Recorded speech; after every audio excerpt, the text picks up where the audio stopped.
बंगाल में RG Kar medical college में हुई घटना को लेकर लगातार प्रदर्शन चल रहा है। उन्होंने कहा कि अगर बंगाल में आग लगी तो वह असम, बिहार और उड़ीसा तक फैलेगी।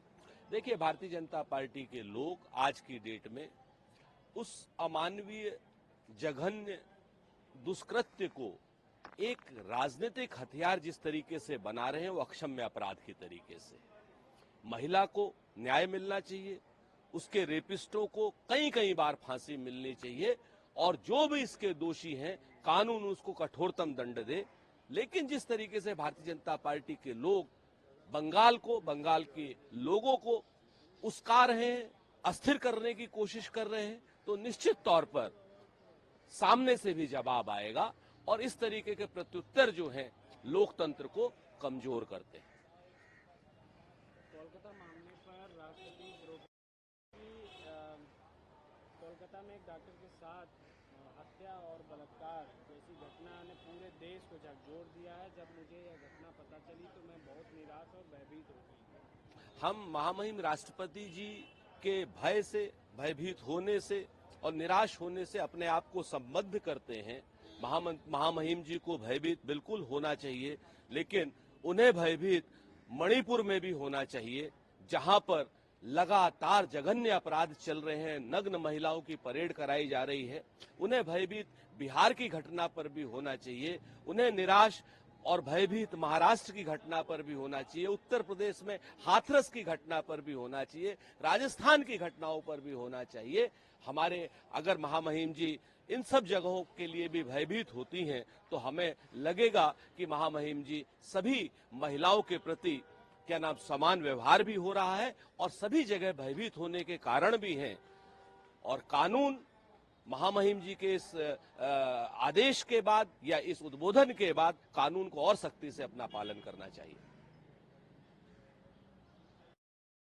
सोरेन ने झारखंड मुक्ति मोर्चा की प्राथमिक सदस्यता से और सभी पदों से इस्तीफा दे दिया है और वे 30 अगस्त को भाजपा में शामिल होने जा रहे हैं। भाजपा में शामिल होने पर झारखंड के पूर्व सीएम चंपई सोरेन कहते हैं कि हमारे पास अभी तक अगली योजना नहीं है। 30 तारीख को मैं भारतीय जनता पार्टी में शामिल होऊंगा, उसके बाद जो पार्टी मुझे जिम्मेदारी देगी मैं उस जिम्मेदारी को निभाऊंगा।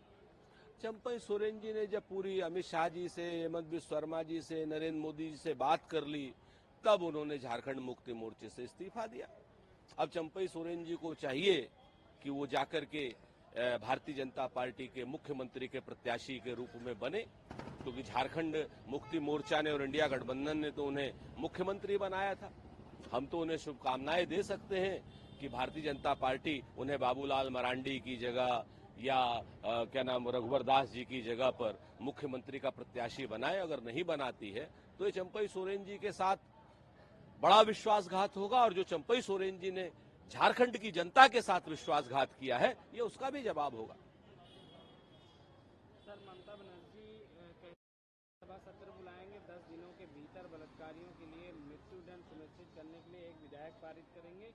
हम इस विधेयक को राज्यपाल के पास भेजेंगे, अगर वह इसे पारित नहीं करेंगे तो हम राजभवन के बाहर धरना देंगे। निश्चित तौर पर बलात्कारियों को कठोर से कठोर सजा जल्द से जल्द मिलनी चाहिए ताकि अन्य लोग भी उस अपराध का अंत देख करके डरें, क्योंकि बलात्कार जैसा अपराध बगैर डर के, कानून के बगैर डर के नहीं खत्म हो सकता। जल्द से जल्द अपराधियों को, बलात्कारियों को सजा मिलनी ही चाहिए और ऐसी सजा श्री अशोक गहलोत जी ने राजस्थान सरकार में देकर के दिखाई थी। 7 दिन के अंदर बलात्कारियों को मृत्युदंड का फैसला हो गया था। सर, शर्मा कहते हैं कि असम को धमकाने की हिम्मत कैसी हुई ममता बनर्जी की? असम को कहां किसने धमकाया? अब आपके दृष्टि में ही दोष है हेमंत शर्मा जी, तो हम क्या करें? आप लगातार पूरे देश को धमका रहे हो, आप लगातार हिंदू मुसलमान कर रहे हो। ये धमकाना नहीं हुआ, आपके खिलाफ तो राजद्रोह का मुकदमा चलना चाहिए और आने वाले समय में आपकी अनियमितताओं के खिलाफ, भ्रष्टाचार के खिलाफ और आपके देशद्रोही भाषणों के खिलाफ निश्चित तौर पर कहीं ना कहीं राष्ट्रद्रोह का मुकदमा चल सकता है। हमारा ऐसा आरोप है। ब्रजभूषण शरण सिंह दिल्ली पुलिस के एफआईआर से संबंधित उनके खिलाफ चल रही ट्रायल कोर्ट की यह कार्रवाई को चुनौती देने के लिए वह उच्च न्यायालय पहुंचे हैं। अब ब्रजभूषण शरण जी अब कानूनी उपाय कर रहे हैं लगातार अपने आरोपों से बचने के लिए। उन्हें अपने आरोपों का सामना करना चाहिए और अपने आरोपों के साथ में उन्हें सामना करके अपने आप को सही या गलत साबित करने में कोर्ट की मदद करनी चाहिए। सर, उद्धव ठाकरे कहते हैं कि राज्य पर अत्याचार और भ्रष्टाचार सभी सीमाएं पार हो गई हैं। हम सबको एक होना चाहिए, तीनों दलों के नेता एक साथ आएं और इस मुद्दे पर चर्चा करें। निश्चित तौर पर मैं उद्धव जी से मैं पूरी तरीके से सहमत हूं। जिस तरीके से बदलापुर की घटना हुई, रत्नागिरी की घटना हुई, जिस तरीके से शिवाजी राजे की स्टेचू गिर गई, जिस तरीके से वहां पर बच्चियों के साथ दरिंदगी हो रही है, डॉक्टर के साथ, नर्स के साथ दरिंदगी हो रही है महाराष्ट्र में, ऐसा लगता है कि महाराष्ट्र में कोई सरकार ही नहीं है, सिर्फ लूट की सरकार चल रही है। इन सब लोगों को सिर्फ भ्रष्टाचार से मतलब है, एकनाथ शिंदे की सरकार को और देवेंद्र फडणवीस की सरकार को। ऐसे में सभी लोगों को मिलकर इनके खिलाफ हल्ला बोलना पड़ेगा। नहीं, वो दिक्कत हो जाती है ना। हाँ सर, बहराइच में आदमखोर भेड़ियों का आतंक है। सर, अभी तक 8 से 9 लोगों की वहां जान जा चुकी है, कैसे देखते हैं सर? उत्तर प्रदेश की सरकार तो उपचुनाव में व्यस्त है। मुख्यमंत्री जी 2 सीटों का जिम्मेवारी लिए, उप मुख्यमंत्री की नहीं 2 सीटों की जिम्मेवारी लिए हैं। जंगल के भेड़ियों के आतंकी की कहाँ इन्हें परवाह है? महिलाओं के प्रति अपराध करने वाले भेड़ियों की कहाँ इन्हें परवाह है?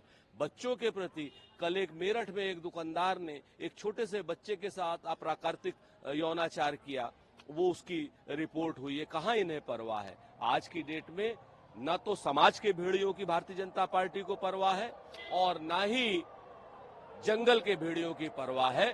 सरकार सिर्फ और सिर्फ उपचुनाव में व्यस्त है।